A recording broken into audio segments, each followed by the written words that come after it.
بسم اللہ الرحمن الرحیم۔ السلام علیکم ورحمۃ اللہ وبرکاتہ۔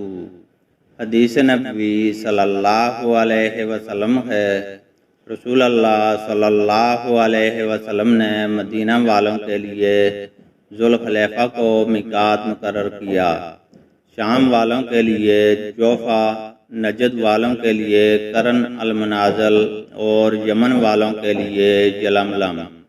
یہ میقات ان ملک والوں کے ہیں اور ان لوگوں کے لیے بھی جو ان ملکوں سے گزر کر حرم میں داخل ہوں اور حج کا یا عمرہ کا ارادہ رکھتے ہوں، لیکن جو لوگ میقات کے اندر رہتے ہوں یہاں تک کہ مکہ کے لوگ احرام مکہ ہی سے باندھیں۔